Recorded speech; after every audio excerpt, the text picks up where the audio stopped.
Now move on to the first panel of our forum, entitled Securing Maritime Security in the Indo-Pacific, Strengthening Cooperation Between Japan and Regional Partners. So this morning, we are bringing together distinguished experts to discuss how like-minded partners, as mentioned earlier by the ambassador, by Secretary Anyo, and by Professor Manhit, how like-minded partners can deepen cooperation to strengthen maritime security in the Indo-Pacific, from enhanced joint maritime cooperative activities to strategic defense planning and capability alignment, to safeguard sea lanes, uphold freedom of navigation, and protect global trade amid actions that threaten maritime security in the region. So to kickstart today's discussion, it is a privilege to have with us today the 32nd Chief of Staff of the Japan Maritime Self-Defense Force. Ladies and gentlemen, let's give a round of applause for Admiral Tomohisa Takei.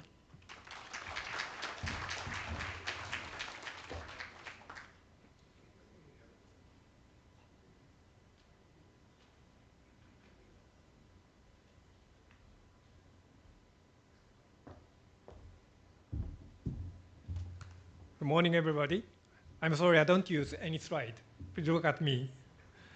So thank you for the kind introduction.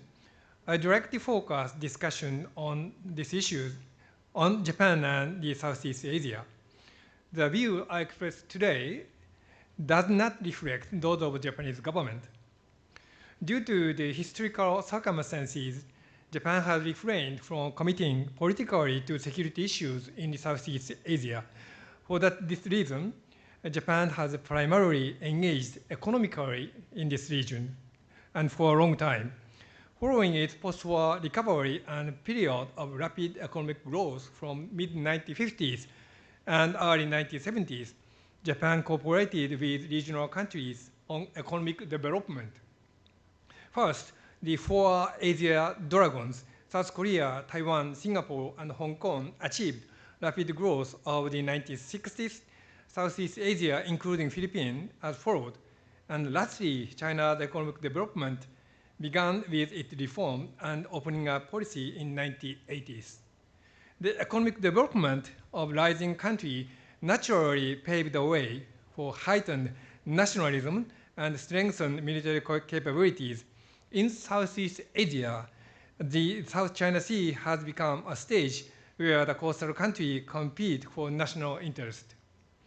One such issue is so-called the South China Sea dispute, which is fundamentally a territorial dispute over the maritime features scattered across one of the world's most strategically important waterways. This dispute is ongoing. In the 1990s, the scope of Japan's security policy expanded geographically to the Asia-Pacific region. Beginning with 1996, Prime Minister Hashimoto and President Clinton summit meeting. Since then, Japan's security policy has become closely linked with Southeast Asia's securities. By adding the military dimension, Prime Minister Abe's Free and Open Indo-Pacific, FOIP, has dramatically advanced Japan's security ties with Southeast Asia. The vision primarily focused on promoting the rule of law, freedom of navigation, free trade, pursuing economic prosperity, and committing to peace and stability. For example, since 2017, Japan Maritime Self-Defense Force has conducted long-term cruise training in the Indo-Pacific region. Primarily in the South China Sea, a protocol and exercise with regional navies are selected based on diplomatic necessities. As well as ground and air self-defense force actively strengthen defense cooperation and defense exchange with regional counterparts based on the FOIP in the area of the key trade route in the Indo-Pacific Oceans. Additionally, Japan Coast Guard is proactively contributing to enhancing law enforcement capabilities of Southeast Asian countries. Over the past decades, China's remarkable development of maritime law enforcement and military capability has structurally transformed security environment in East Asia. Specifically, the focus of regional security cooperation has shifted from transnational threats such as religious extremism, piracy, and terror to China's coercive gray zone operation in the South China Sea. Gray zone operation inherently carry the potential for the escalation to use of force. For example, the collision between Chinese Coast Guard and Chinese naval vessels in August last year appears the Chinese Navy has begun actively engaging in the Scarborough Shoal. Until then, the Chinese naval vessels had only observed from distance, but this time they were directly involved. The war in Ukraine, now entered the 5th year, has exposed the United Nations Security Council's inability to prevent war. Moreover, the war has exposed, firstly, no one can deter a military invasion carried out with conviction and within a limited geographical space by the nuclear superpowers and permanent United Nations Security Council members. Secondly, it also indicates when nuclear superpower become involved as advisory or allies, both sides prioritize avoiding escalation to nuclear weapons, making prolonged conventional warfare will likely occur. Applying this lesson to Southeast Asia and East Asia, the following can be said. In the future, if China attempts to alter the status quo in the region with conviction, the United States would not be able to deter it. If the situation escalates to US military intervention, both the US and China would likely avoid nuclear war. This would change the war to protracted war of attrition. New challenges for maritime security are also emerging at sea, such as cyber attacks against critical maritime infrastructure and sabotage of submarine cable, and so on.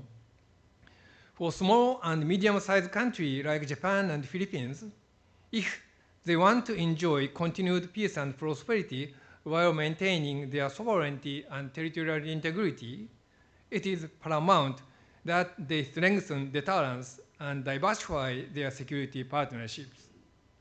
The first step of this diversification would be to reinforce the ASEAN through multiple multilateral frameworks such as Philippines, United States, Japan, and Australia Security Partnership called the Squad.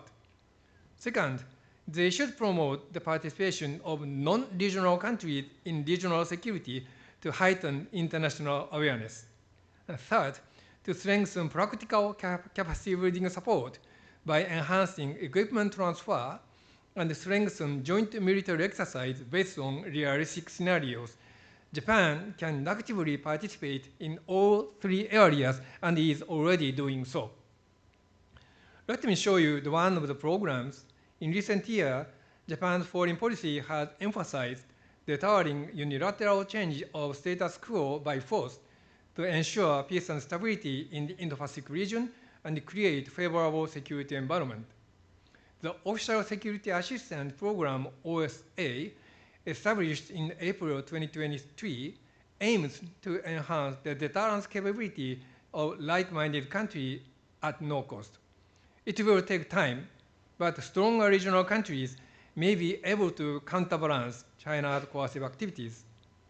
While the current OSA involves the transfer of finished equipment to the regional counterpart, I believe it should expand in the future to include transfer of production bases, thereby enhancing partners' countries' manufacturing capabilities and jointly strengthen the supply chain of defense equipment. Although Japan's direct involvement is limited, it can collaborate with like-minded countries to uphold the rule-based order. This includes urging China to exercise restraint in various ways. I stop here. Thank you very much.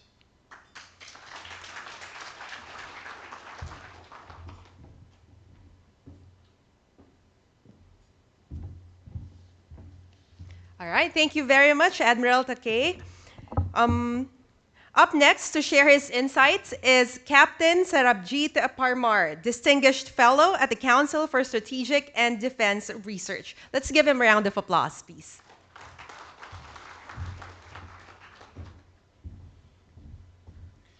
Morning, ladies and gentlemen. Thank you to the organizers for this invite.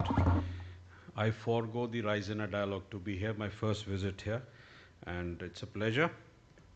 I've been given 10 minutes to cover India's contribution to maritime security in the Indo-Pacific. It's an impossible task, so I'm just going to flag a few issues which I think from which we can get convergences out of.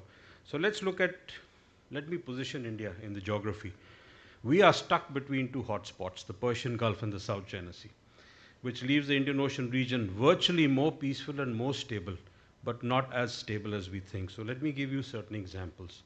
North Arabian Sea. We got the Red Sea issue, which has been ongoing for some time. The Persian Gulf, which has been simmering for many decades, but is presently on fire, especially the West Asia side, and then, of course, the South China Sea. And we have issues in our neighborhood, which is impacting maritime security in the Bay of Bengal. Let me position that very clearly. And so, therefore, what are the maritime threats, risks, and opportunities that arise from this? So let me take a look at traditional and hybrid threats.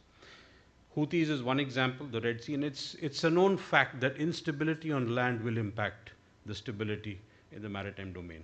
But the Gaza situation, for the first time, projected instability in an area far away from the center of gravity.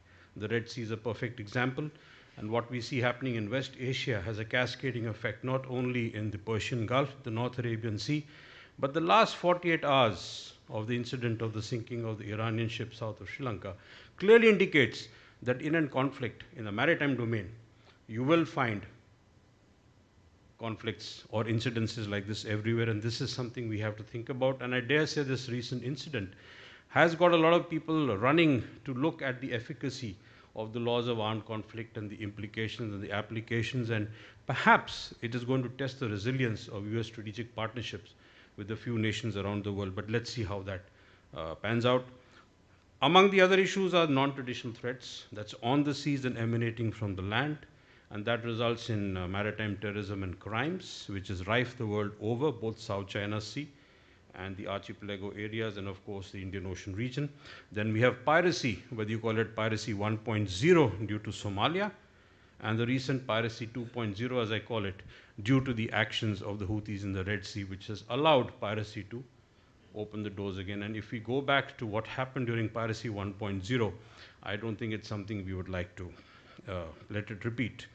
Disasters and pandemics is another example, and one more point is non-combatant evacuation operations. Instability in the region, nations have a right to get their citizens out. We need to look at this a little bit more closely. So what's happening? In the IOR, especially North Arabian Sea, we have the presence of over 40 navies, anti-piracy patrols, CTFs, multi and bilateral exercise, and of course now the ongoing conflict which is there. Not a happy place to be, and the margin for error is drastically reducing. That's one. Then of course we have the issues of bases and places, and I'm talking especially about China. China's engagements in the IOR are well known. Their presence is increasing. And since we are looking at the aggressiveness of China in the South China Sea, it's only a matter of time before China exports those aggressive actions to the IOR and beyond the first and the second island chain. And that is going to happen when China is able to project maritime power to influence events credibly in the areas beyond the South China Sea and the East China Sea. It's only a matter of time.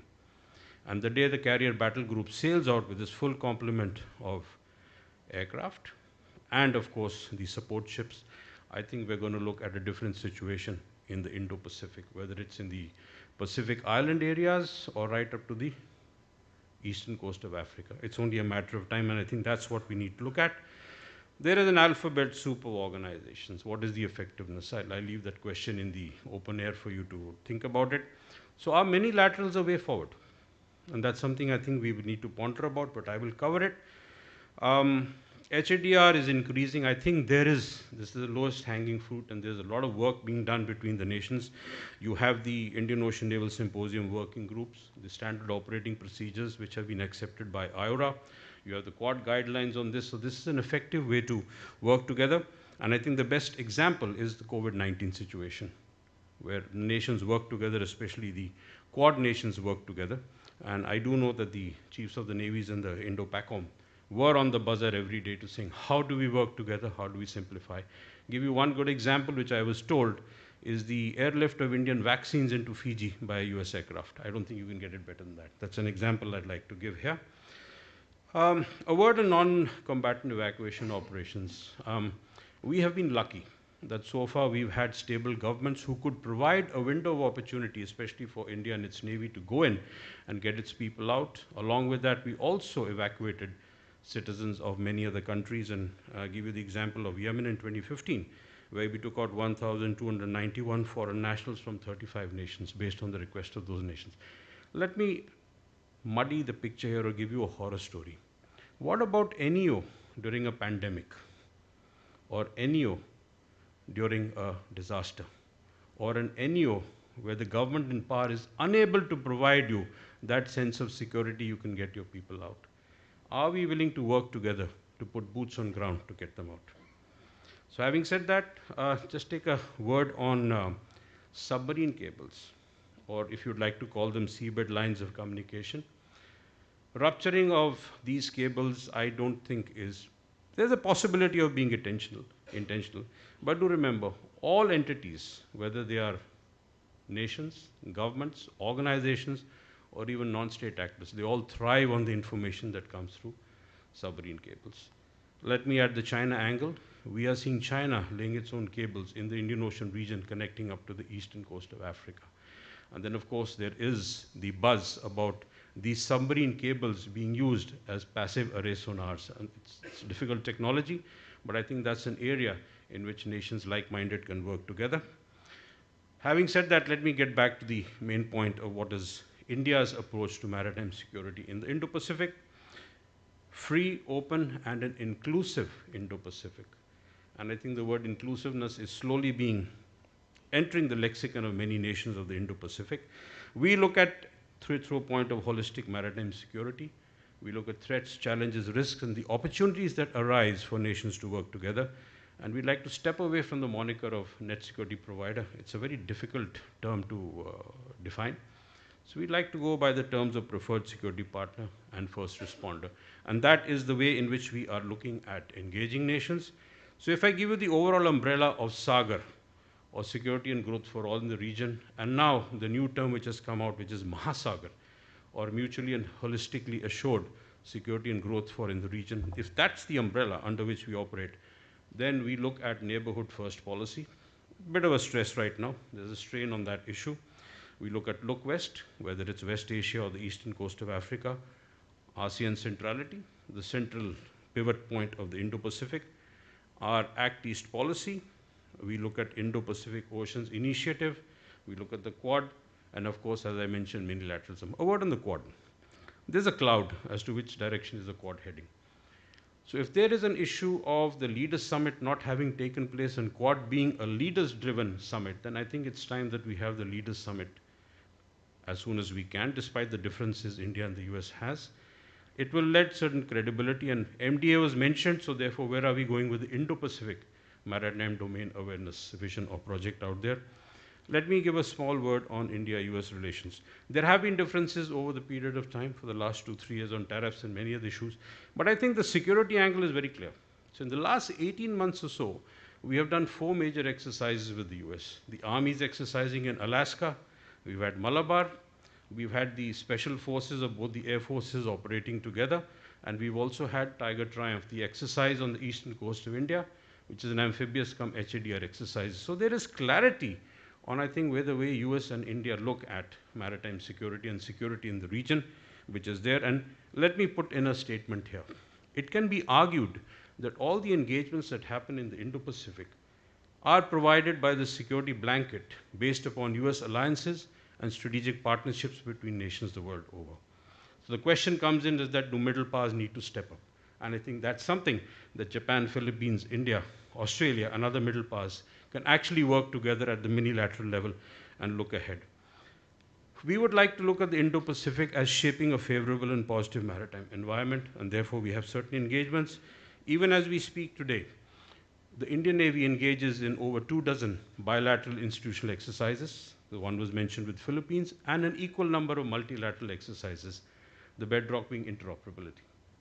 And I think that needs to be stressed upon and continued. Under the Indo-Pacific Oceans Initiative that was spoken in the East Asia Summit in 2019, we have 7 pillars. Maritime security is one of them, but it crosses the full menu of anything that comes under the maritime domain. There is a need for more Indo-Pacific nations to come on board. We have more extra-regional powers working on the IPOI, but we need more Indo-Pacific nations to come in, and I think more ASEAN nations to step in for that account. I've already mentioned the exercises. Then, of course, minilateral brufes. We have the India, France, Australia. We have India, France, UAE, India, Japan, Australia, India, Japan, USA, India, Indonesia, Australia, whole line of them. I like minilaterals. You take a specific thing, you address the problem, you come out with a solution, you go on to the next one. It bypasses the complexity of working in a multinational organization. I think minilaterals is a way forward. We need to look at that. My last few points. Maritime governance was mentioned. The question is, what about enforcement of maritime governance? Do we have a convergence on it? There are different interpretations insofar as many international laws and conventions goes. The best example I can give you is UNCLOS. But yet, we have put differences aside and we have decided to work together. But do we need to look at an enforcement policy for maritime governance in the Indo-Pacific? That's perhaps something we can discuss. There is a need to build capacities and capabilities, enhance interoperability. Assets and numbers would be an issue, but I don't think that's a major issue which it can be overcome. Power dynamics, the solution always lies on land. Whether you need to address piracy in Somalia or the Houthis in Yemen. And then, of course, the cost dynamics will increase with instability increasing. The rerouting of slocks south of the Cape is an indication of the future to come. So therefore, in the Indo-Pacific, that patch of water that connects Lombok, Sunda, Malacca, down the southern Indian Ocean region to the Cape has been a highly unmonitored area as of now. I think we need to concentrate on that together as an entity. And then, of course, I've already mentioned the China angle. We need to look at it more carefully. The national security strategy of the US is very clear that it will address the China situation. It will prevent power dynamics. It will prevent China from coming into a position of power. And I think we need to work to that together. And I will leave you with this statement by President Eisenhower, and I love this. History does not long entrust the care of the freedom to the weak or the timid. I think we all need to step up as middle powers and work together for a comprehensive maritime security in the Indo-Pacific. Thank you so much.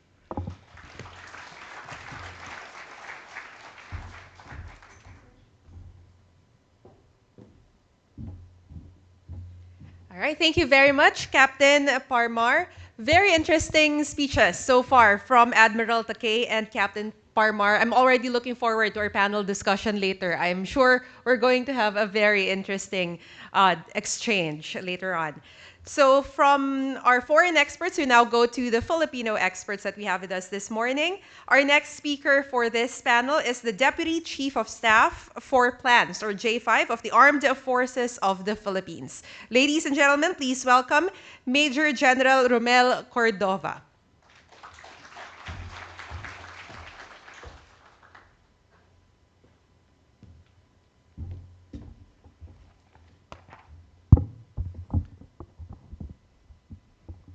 Excellencies, esteemed panelists, speakers, and distinguished guests, good morning.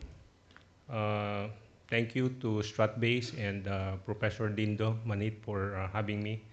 It's really an honor and a pleasure to be invited in this symposium as we celebrate 70 years of the normalization of the Philippine-Japan diplomatic relations. The theme of this forum, as well as the topic of this panel, are very relevant as we continue to assess the impact of the current conflict, not only in Europe, but also in the Middle East. This morning, I'm tasked to provide my insights on the significance of strengthening defense and military cooperation between the Philippines and its regional partners, particularly Japan and like-minded countries. In my case, this is quite timely. The symposium is quite timely because I just came in the last few weeks. I just came from a series of bilateral and multilateral engagement and discussions. And just a few days ago, we just concluded a multilateral engagement with our counterparts from Australia, Japan, the US. In the next few minutes, I will argue that given the challenging and dynamic global and regional security environment, strengthening our Philippine defense and military cooperation between and among our allies, strategic partners, and like-minded countries in the region is a key element of our strategy, in particular, the Comprehensive Archipelagic Defense Concept, or CADC. In this light, I will provide a very quick summary of the current and emerging security threats and challenges that we continue to face, as this was clearly or extensively discussed by our keynote speakers as well as previous speakers. Then I will outline the recent responses, efforts and initiatives being implemented not only by the Philippines, but also by other countries concerned of the stability of the Indo-Pacific region. Finally, I will briefly describe the future actions or our ways ahead. In the end, my talk will conclude with a call to action by our Chief of Staff of the Armed Forces of the Philippines, General Romeo S. Bronner, Jr. Now, the Philippines and the entire Indo-Pacific is facing a myriad of security challenges. In our case, the PRC's expansionist intent persists as it continues to assert its illegal claim of the entire South China Sea or West Philippine Sea. These coercive actions heighten regional tensions in a number of potential plus points, which may lead to armed confrontations threatening regional security and stability. Consequently, emerging middle powers in the region are taking strategic actions that are or may polarize the international system.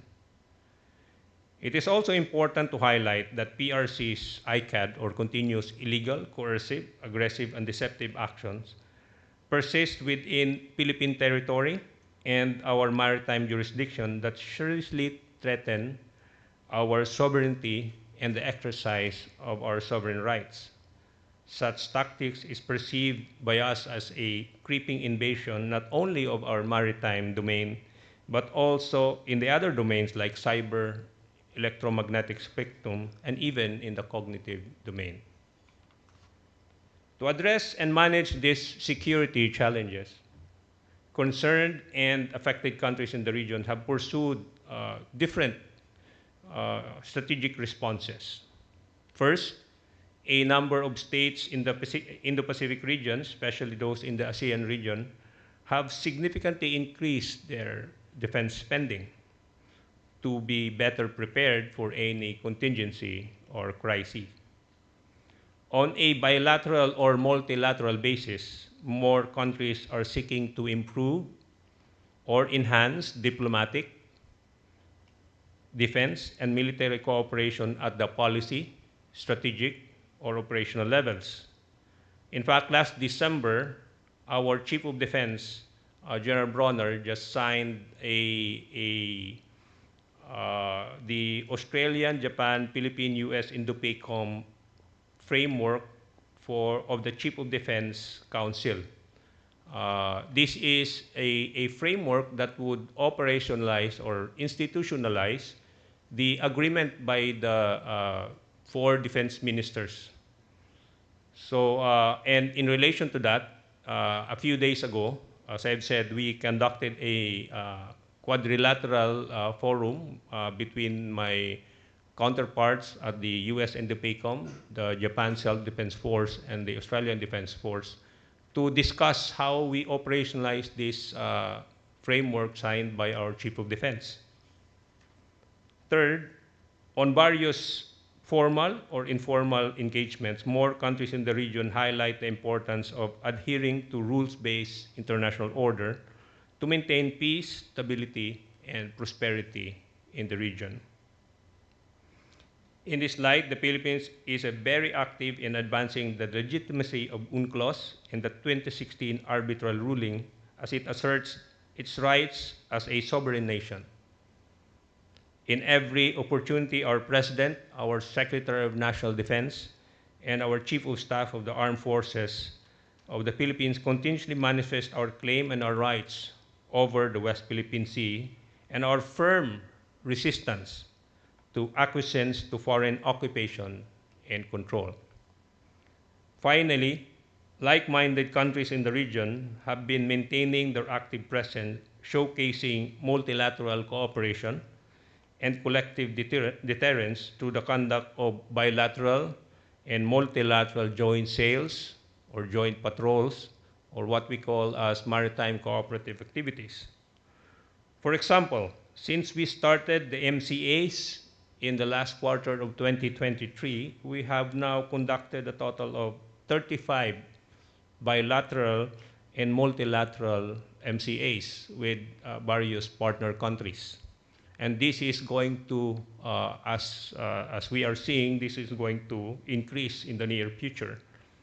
In fact, we will be having one of our largest Balikatan exercises next month in April. And a number of countries, Japan, for example, is going to send more than 1,000 troops in the exercise with Australia, I think Canada, New Zealand, and I think France. And another 18 countries are going to participate in our Balikatan International Observers Program. As I mentioned earlier, security and defense cooperation between and among our allies, strategic partners, and friends is a key pillar in our defense and military strategy, in particular the CADC, as we seek to continue to develop our internal capability to protect and defend our territory, as well as secure the vast maritime domain under our jurisdiction. We will continue to foster and deepen bilateral, minilateral, and multilateral relationships to uphold the rules-based international order and make sure that the Indo-Pacific region remains free and open to peace-loving nations. Moreover, we shall continue to pursue confidence-building initiatives through military-to-military cooperation, dialogues and forums, and implementation of transparency measures that are intended to build a strong relationship founded on trust and confidence. At the operational level, we will endeavor to develop interoperability among our military counterparts by increasing the frequency, the size, the scope, and the complexity of our military exercises and other activities, as well as pursue initiatives involving information sharing and the transfer of technology and expertise. In the end, the principal goal of our deepened and intensified cooperation between and among our allies, partners, and friends is to build, develop, and enhance our collective deterrence and collective defense capability to ensure a free and open Indo-Pacific.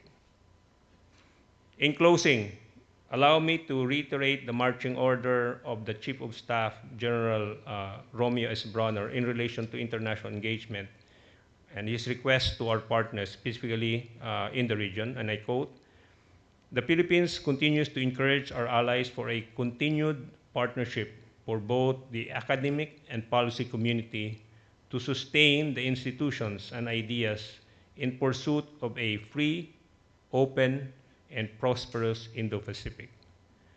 Thank you for listening. I look forward to an engaging discussion later. Maraming salamat po.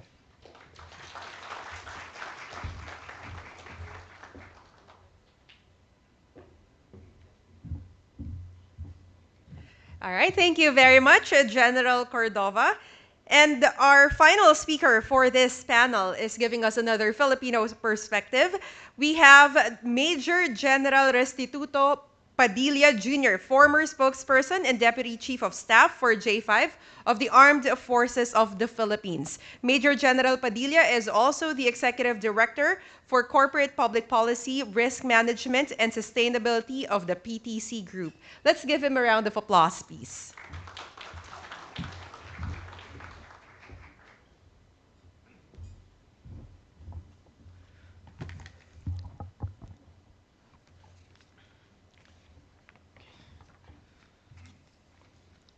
Thank you very much, Dana, for the kind introduction.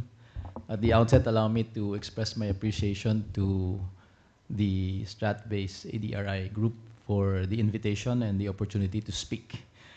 So, Excellencies, members of the Diplomatic Corps, Professor Dindo, fellow panel members who spoke before me, other distinguished guests, ladies and gentlemen.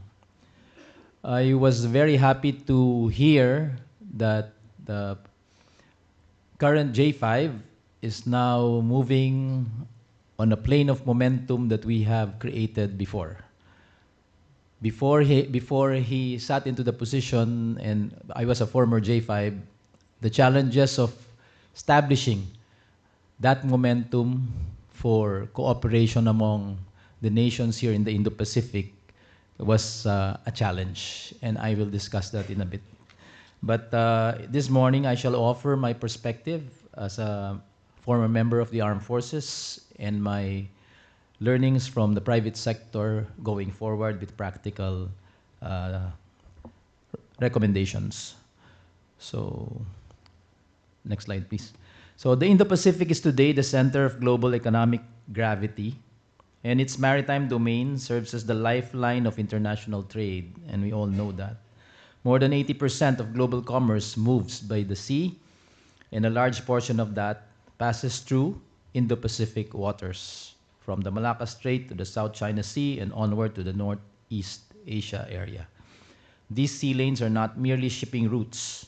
They are the vital arteries of the global economy and the foundation of regional prosperity.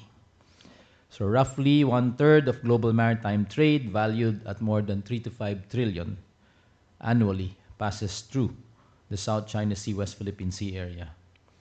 So needless to say, several times the value of the value of trade that goes through here is more than the Suez Canal, which is not even a trillion, and that of the which is about more than a trillion, and that of the Panama Canal, which is about 300 billion, making it one of the most strategically important maritime corridors in the world.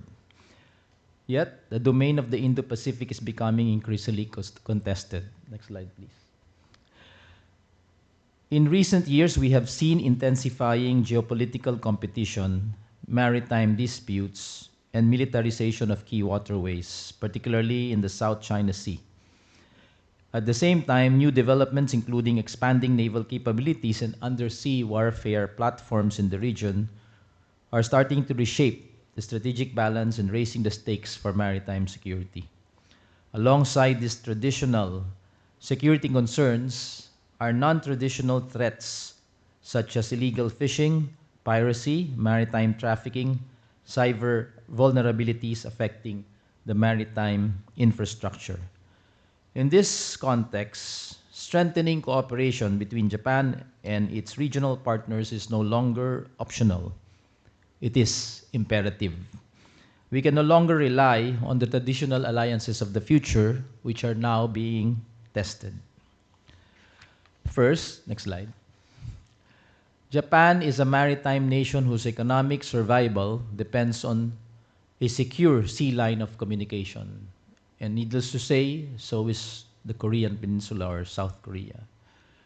Nearly all of Japan's energy imports and a majority of its trade passes through Indo-Pacific waters. And the stability of these routes is therefore a matter of strategic necessity not only for Japan, but for the entire region. Second, cooperation helps protect and reinforce the rules-based maritime order anchored in international law, particularly the UNCLOS, When countries act together to uphold these rules, the maritime commons remains open and predictable.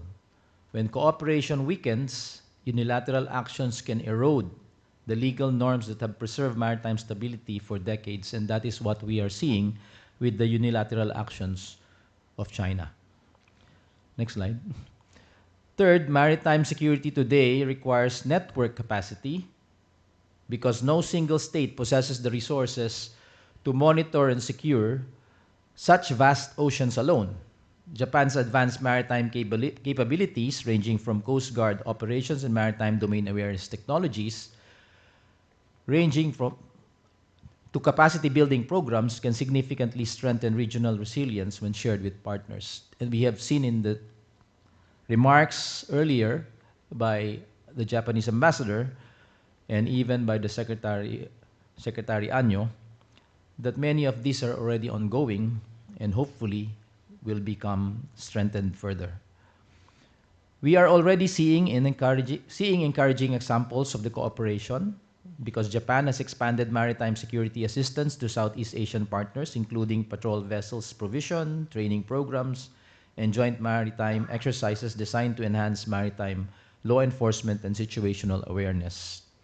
Recent defense agreements and security cooperation between Japan and regional states, particularly the Philippines, also reflect a growing recognition that collective maritime security is essential to regional stability.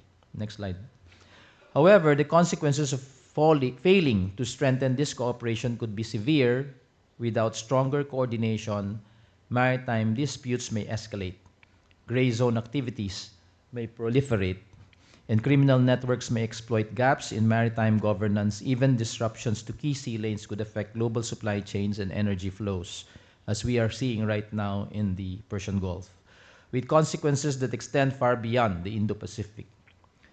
So what is the practical way forward? Next slide. First, we must enhance maritime domain awareness through shared information networks that allow partners to monitor maritime activity across the region in near real time. I'm not sure if this architecture is already up and about, and based on the discussions of the current AFPJ5, I hope discussions can lead to this. Second, we should expand joint maritime patrols, exercises, and operational coordination among navies and coast guards to improve interoperability and crisis response. Third, Japan and its partners should continue to invest in capacity building for regional maritime agencies, especially coast guards and law enforcement institutions. So the Philippines has been recipient of a lot of the assistance, but further to this, because of the growing and increasing tensions, we may need to reconsider more of it. Fourth, we should strengthen multilateral maritime cooperation platforms involving governments, industry, and academia, because maritime security today also involves cyber systems, undersea cables, ports, and maritime supply chains. And may I emphasize, undersea cables are fully threatened because of the events that transpired in the Nordic areas, as well as what we are seeing now with the increasing, quote-unquote, scientific and marine science research voyages of Chinese ships. Next slide. Finally, maritime security must remain anchored in shared principles, openness, respect for international law, and peaceful cooperation.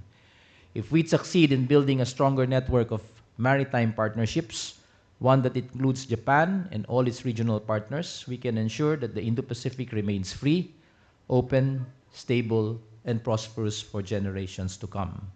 And may I just add that having heard the former J5 and all these undertakings that are currently ongoing for the increasing maritime cooperation activities, we hope that we can get the ASEAN navies too into the loop. We are doing trilaterals, quadrilaterals, and multilaterals, but the ASEAN as a whole continues to be a challenge, and I hope we can focus on that within ourselves in ASEAN, particularly this year when the Philippines is the ASEAN host. So thank you very much. I look forward to the discussion during the open forum. Thank you.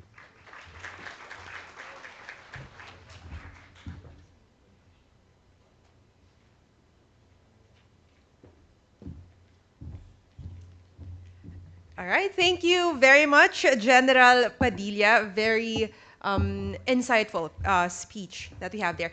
I'm sure that many of you or some of you have questions that you wish to ask our speakers. So we will now proceed to our panel discussion.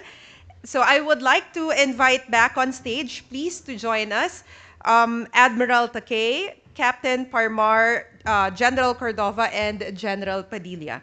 And to moderate the discussion, may we call on Dr. Charmaine Willoughby, non-resident fellow of the Stratbase Institute and chair of the Department of International Studies at the De La Salle University in Manila. Let's all give them a round of applause, please.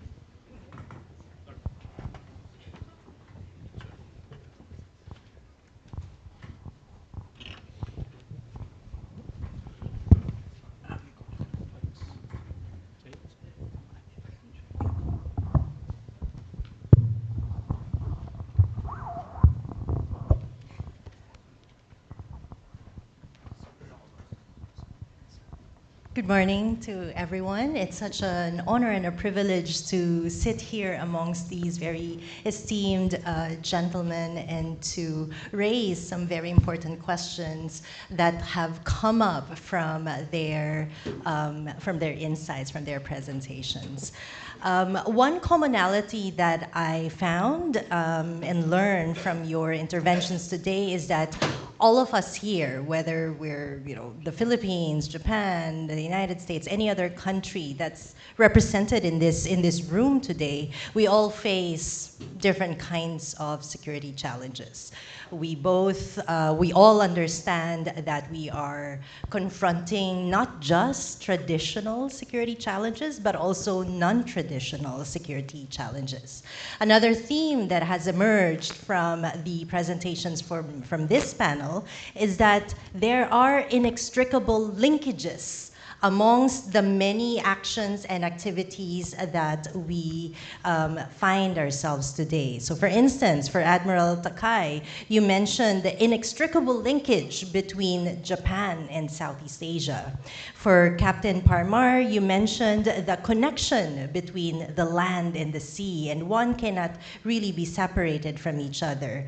General Cordova mentioned the importance of not just focusing on capacity building, but also the emphasis on confidence building. And the two actually must go together. And for General Padilla, you mentioned the importance of cooperation, obviously, but we also must support that with stability as we move towards prosperity. A third theme that has emerged from your interventions is the importance of minilateralism. And it is in this area of minilateralism that I'd like to raise the first question, because clearly Japan, Indonesia, and the Philippines must work together to create this networked maritime security framework. But where do you think are the biggest gaps today?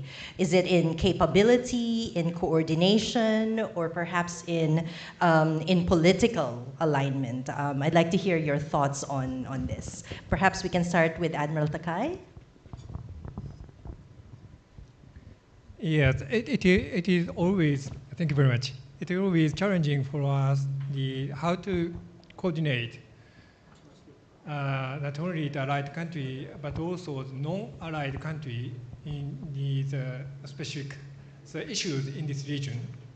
I think, as I mentioned in my presentation, Japan and the Philippines and the other countries agreed that RAA, the AXA, or the Japan's OSA, that is, I think that is the measures to connect each country's concern to the one, focusing on one place. And the RAA and AXA is operational purpose arrangement And OSA, Japan's OSA, is a capacity building purpose. Yeah, to build the capability of regional countries. So the RAA and AXA aim to facilitate the collective military response to Chinese hegemonic actions. They provide institutional frameworks that enable much-layered cooperation among non-allied countries. I think that Japan should take leading role to expand these multilateral frameworks backed up with some AXA or the RAA. And for the OSA is a framework under which Japan provides grant aid to strengthen partner country law enforcement and military capabilities. It represents Japan's tangible contribution to this region. We should consider what is biggest challenges in the now we are facing is United States wavering commitment to this region. How to cope with these issues? As one of the U.S. close allies and some important partners of the United States, Japan should take some visible and tangible action to enhance the relationship in the regions, to enhance the multilateral framework or some development or widen the range of cooperation to meet the challenges. Thank you for highlighting that Japan in this context may need to step up. General Padilla? Yeah, thank you, Dr. Charmaine. We are in a very rare and good setting right now because previously Japan faced some legal issues about increasing its activities abroad in terms of military assistance and the like. But now we have a government that has resolved its legal issues regarding that interpretation.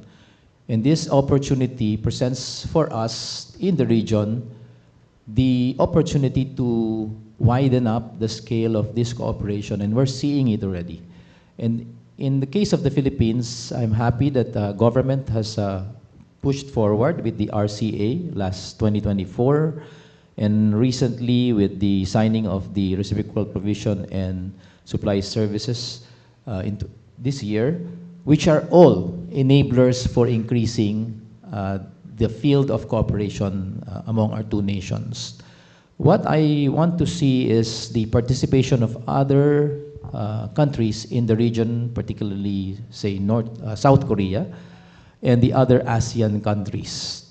If they do come into the sphere of cooperation, we can expect an increase and widen level of cooperation that will impact better on securing this part of the Indo-Pacific. Because after all, what we are focusing on is our part of the Indo-Pacific, particularly where a lot of aggression and illegal activities by a unilateral player is being played out. So I need not add India, Australia, and the like, because we're seeing all of this increasingly as well.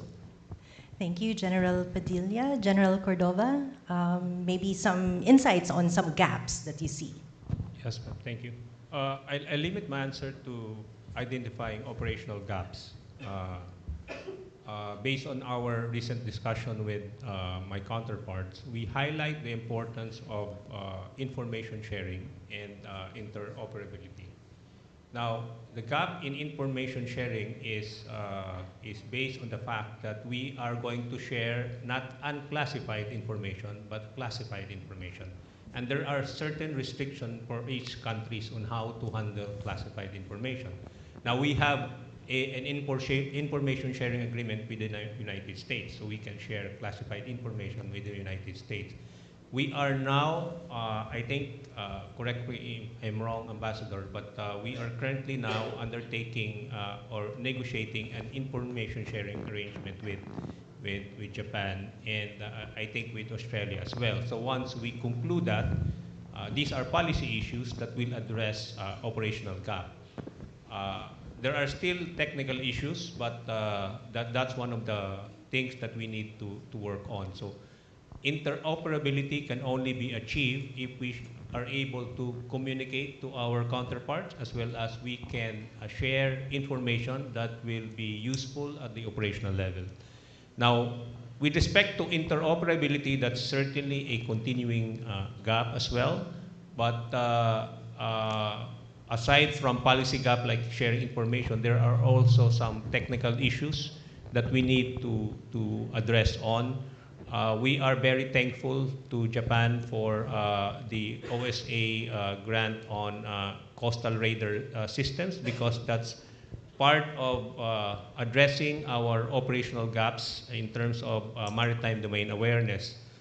We are pursuing initiatives to develop our capability in maritime domain awareness in order, again, to address interoperability issues. Now, exercises is a solution to interoperability issues, but again, the problem, it's not a problem, but it's a challenge, but it's a good one, is that as the operators or the operational commands go into the detail on how to address certain contingencies, we are now looking at actually very minor issues already, but it's minor, but it will have a great impact on how we operate together as a combined force or a joint force. So, yes, ma'am.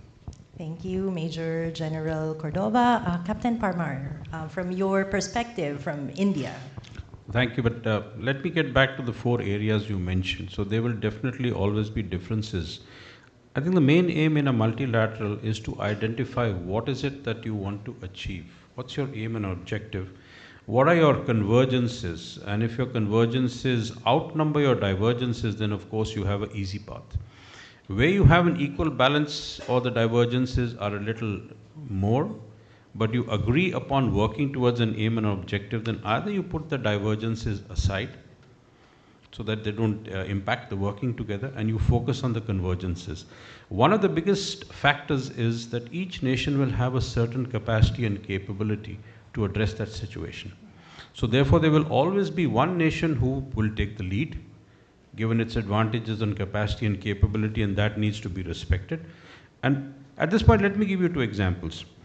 So when the India-Australia-France trilateral started, and I was party to it from day one, I mean, we did a lot of groundwork, we looked at a lot of convergence points, but then as luck would have it, you know, there are a lot of hiccups that come along the way, and AUKUS jumped into the fray. So everything was put on hold. But I think we're trying to resurrect this trilateral, and I think work will progress, and therefore you need to accept certain things, give it some time to put it aside, and then rework it. Another example I'll give you is I2U2. India, Israel, USA, UAE. Now, these 4 nations, and I'm looking specifically at UNCLOS. Out of all these 4 nations, India is the only nation who's ratified UNCLOS. US, Israel have neither signed nor ratified the main agreement. UAE has signed but not ratified. So any discussion among this trilateral on UNCLOS would obviously be a sort of a non-starter. You'll have more divergences. So you need to identify which are the areas you can focus upon, capacities, capabilities, and more importantly, what is the strategic vision of that particular nation when you look at certain aims and objectives. I think if we can put that groundwork correctly, the trilateral or the multi or the minilateral will actually have a bigger chance of success. Thank you. Now I have a specific question for Admiral Takei. You mentioned in your earlier answer that Japan needs to play a more active role.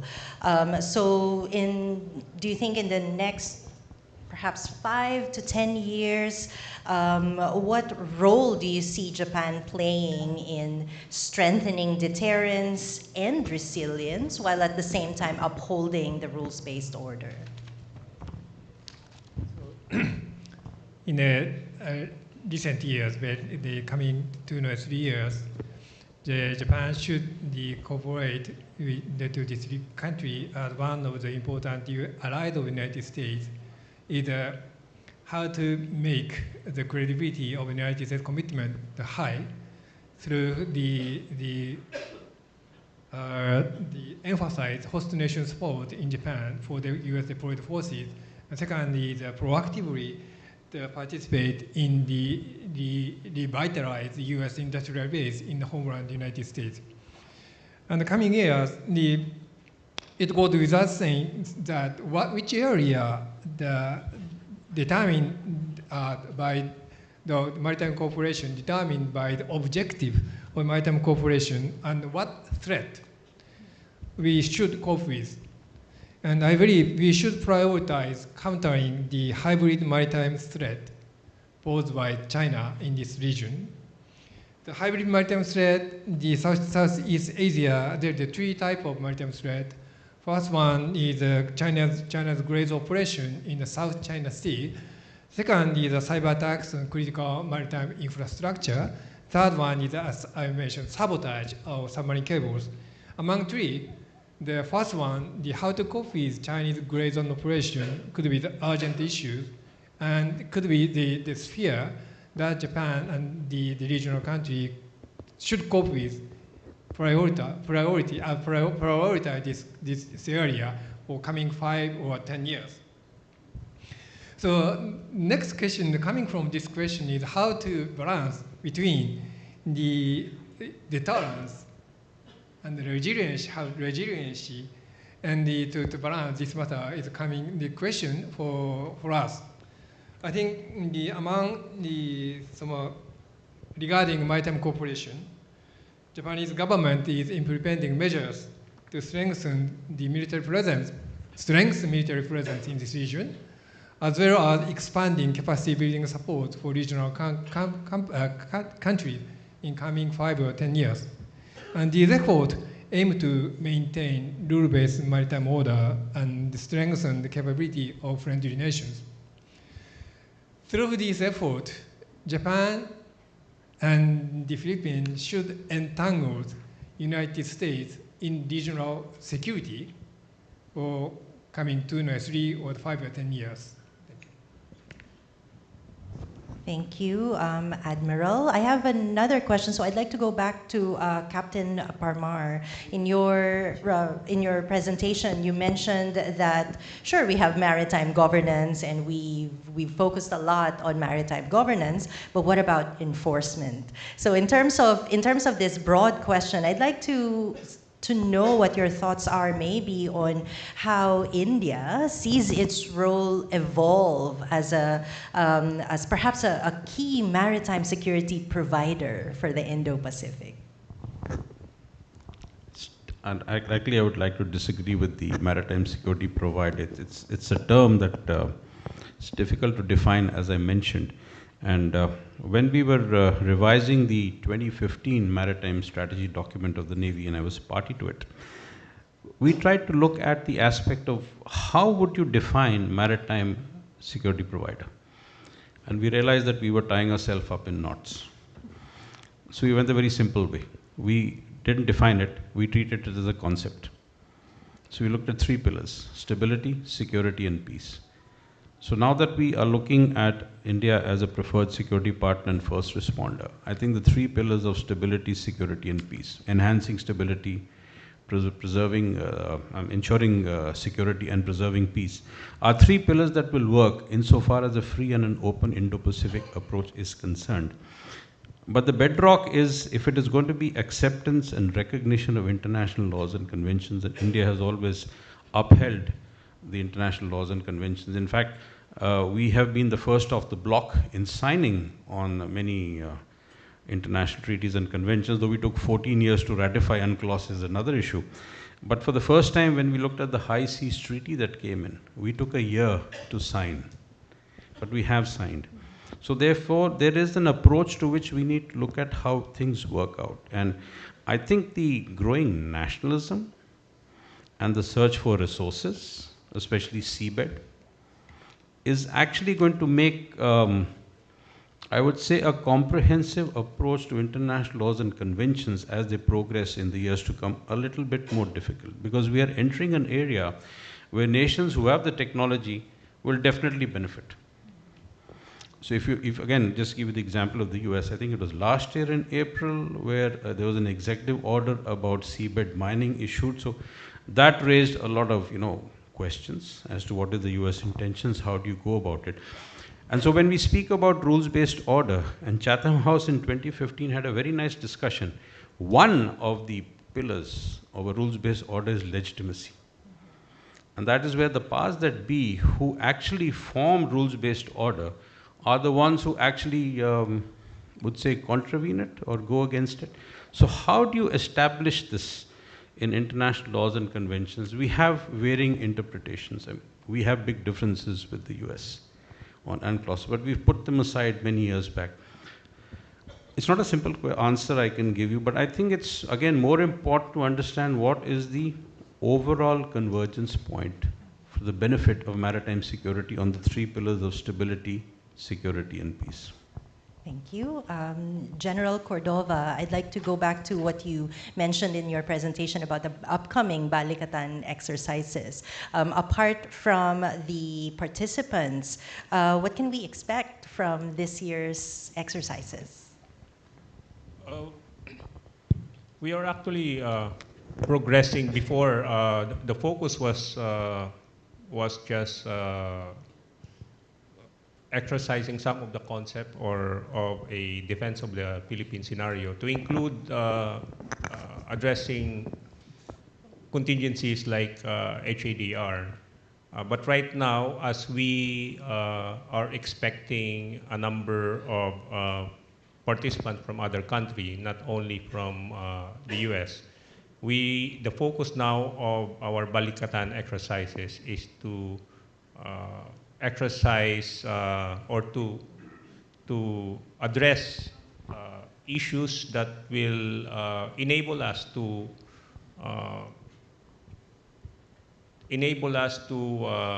really operate together as a collective whole with of course our principal partners like the US, Australia, and Japan. And there are also, aside from live fire exercises that which we had before, we will also be testing new capabilities as well as looking at how to address critical gaps like sustainment or resilience issues or supply-related issues. So these are the minor details that are part of the exercises that will be executed in the next few weeks. Thank you. General Padilla, you mentioned the importance of public-private partnerships and engaging with academia. I wonder if you can give us some insights about how governments can more effectively engage the private sector as partners and not just as stakeholders in safeguarding freedom of navigation. Okay. So from the private sector perspective, I think one of the best presentation this morning regarding that was made by the ambassador himself when he alluded to the strengthening of the resilience of the economic resilience of the region. Now, as far as the Philippines, Japan, and regional partners are concerned, in order for us to be able to ensure a free and open Indo-Pacific and strengthen our capacity to stand any kind of shocks is to help build up what I said, a strong and robust engagement with the private sector, academia, and the like. And in the private sector, the best incentive would be to assist them and motivate them to participate in building up the defense industrial base, not only of the Philippines, but also of Japan and our like-minded partners, because they play a very big role in the supply chain architecture that will help sustain any kind of reaction or proactive engagement during the events of a geopolitical world-changing event like what we're seeing in the Persian Gulf right now. So the private sector has a very robust participation in this kind of environment. Rest assured that many of the defense institutions themselves will facilitate or ensure that they are able to survive it or sustain their engagement going forward as a matter of action to the changes that are occurring. So incentivizing, motivating private sector to be part of the defense industrial base in many forms, like what is being done now. We've seen that there is a country that has a very big capacity to build ships on a fast rate, but the West is very way behind. That's why in the architecture of the maritime environment, mas lamang sila or they're ahead than any of us. So developing the participation of the business in the private sector, in shipbuilding, in ship repair, everywhere across the Indo-Pacific would be a plus, just as an example. Another thing that I could provide as an example is helping private sector be part of the protective umbrella that watches and monitors our undersea cables, because that is a very critical capacity of nations to be able to stay connected. But before a kinetic engagement happens, what I can say is that that is the first infrastructure that will be hit. And having the private sector and other sectors as part of the umbrella that watches and protects that architecture would ensure a free and open Indo-Pacific and increase its resilience. Thank you very much, gentlemen. I know that we still have a lot of burning questions in our heads, but our time is very limited. We have an upcoming coffee break, so I encourage you to please approach our speakers if you have any questions or concerns about any of the ideas that they have introduced to our panel today. We have another panel later on, so I hope we can continue this very engaging discussion. Please join me in thanking our panelists for this session.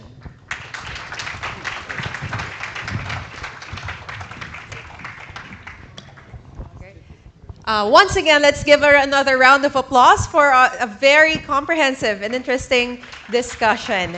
And may we request our panel to please stay on stage for a photo opportunity together with Professor Manhit, Ambassador Kazuya Endo, and Ambassador Yamada as well, please.